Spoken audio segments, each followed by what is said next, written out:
back, pilots, to the March 3rd edition of LSU Shreveport Student News. I'm Tiffiny Longstratt. And I'm Zack Roberson. This past week, the LSU Shreveport Faculty Senate hosted a higher education forum. The forum discussed recommendations found in the Eva Klein and Associates study. Reporter Graff has the story. Are you ready to say goodbye to Pete the Pilot and LSU Shreveport? There's talk of a merger between LSUS and Louisiana Tech University. Several state legislators attended a forum to answer questions from students and faculty about the Eva Klein study. The main topic discussed was the suggestion of a merger between the two schools. The forum began with a few brief comments from the legislators. Now, we've got a lot of great performing schools, but reform is going to happen. We have a lot of talent and a lot of creative people who are in the education profession. We want to be able to recognize that. The part that is very important to me tonight is to have that conversation with the people that I work for, and that would be you. I think everybody on this dais is trying to make sure that Shreveport, Bossier, and the Northwest Louisiana has the best campuses and facilities available to educate our people. LSUS professors and students that attended the meeting were unsure about the effects this merger might cause. They approached the mic to pose their questions. How would LSUS switching to the UL system be beneficial to Louisiana? Do we lose? Do we lose those extracurriculars if we merge with tech? That's a big concern because most of us want to go to grad school or something like that. We see that's an important thing. After the meeting, we spoke to a few LSUS faculty members to see how they felt about the merger idea. I think it's really very valuable that we're having these discussions because I think it's forcing everyone around the state in all of the systems to take a hard look at our community and our unmet needs. I'd like to see us grow. I'd like to see us improve. I'd like to see better outcomes for everyone in the community from an economic development standpoint, from a cultural standpoint. The legislators that attended this forum encourage that your opinions and concerns get voiced to help decide what is best for the future of LSU Shreveport. I'm going to encourage students to, at a minimum, look at the executive summary of that study. If there are portions of it you like, tell us. If there are portions that you don't like, be sure to tell us. Not be timid. These students were great tonight. They need to ask questions. They need to call their representatives. They need to work with the SGA. Right now, the Board of Regents has accepted the recommendations of the Eva Klein study. The next step for the proposal is in the hands of the legislators. They will meet to discuss this topic on March 12th. Reporting for LSU Shreveport Student News, I am Rani Graff. If you'd like to share your concerns, you can contact the Louisiana House of Representatives or visit the Louisiana State Senate website. With the future of LSU Shreveport up in the air, we asked students to share their opinions and concerns about the possible merger. Josh Hale and Stephanie Lepretre bring us this week's Pilot Points.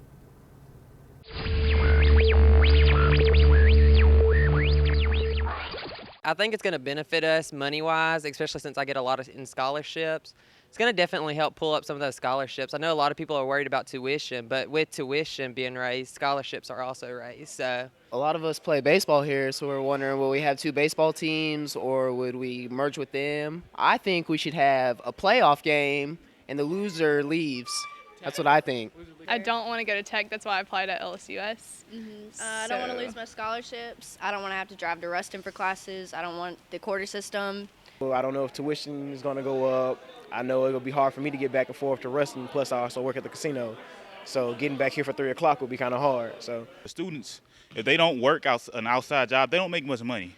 So you want to have them closer to the school they signed up for.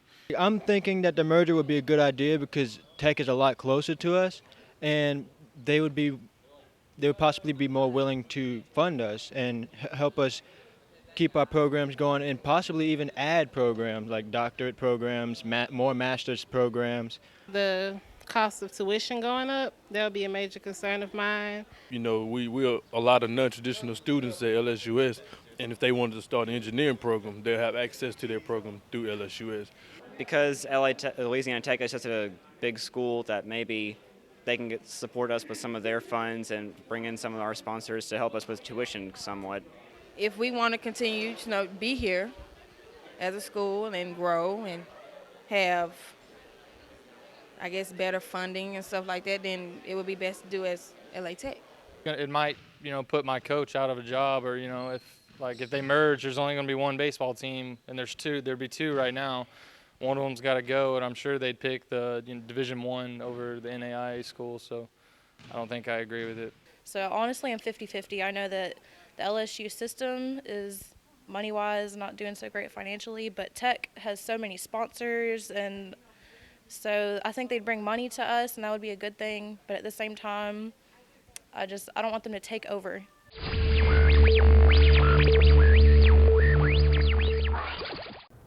The Student News wants to know your opinions on the merger.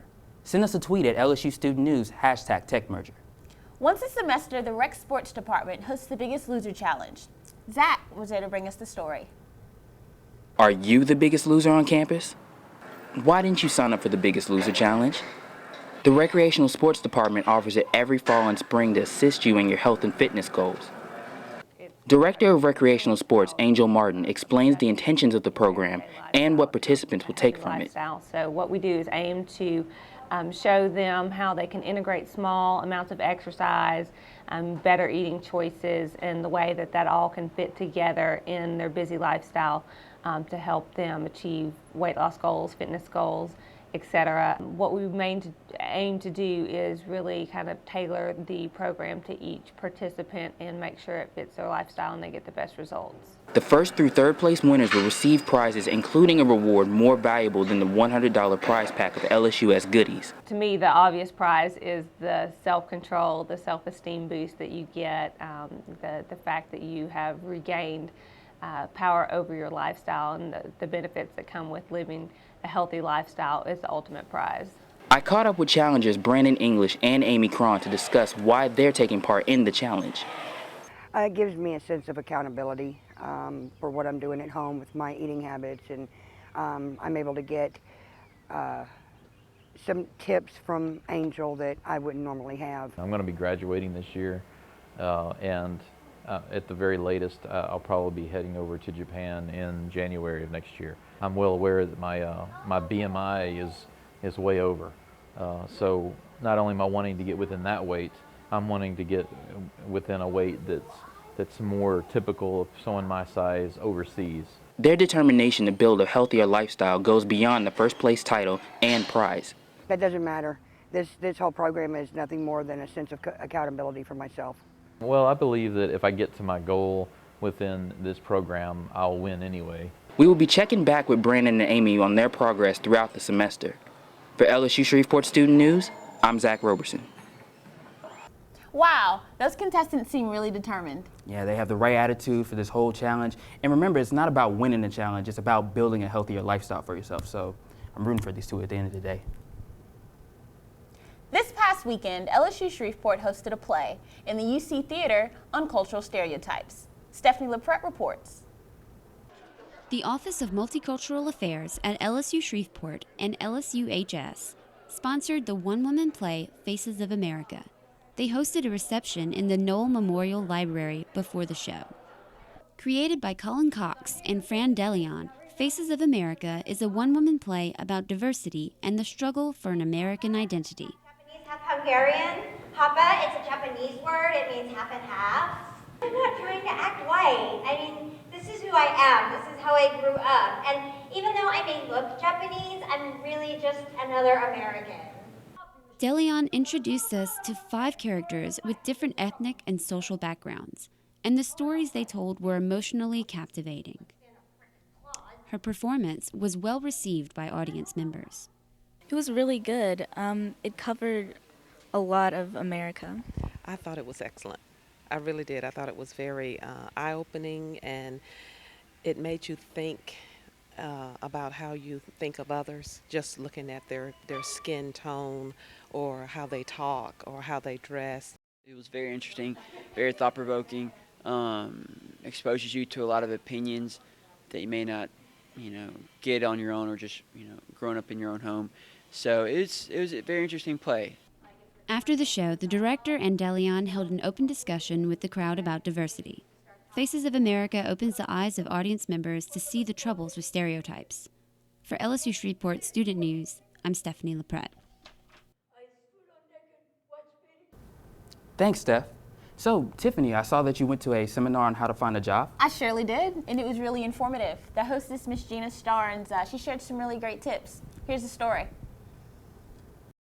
Do you need help finding a job? We students sometimes face obstacles when it comes to finding a job or an internship.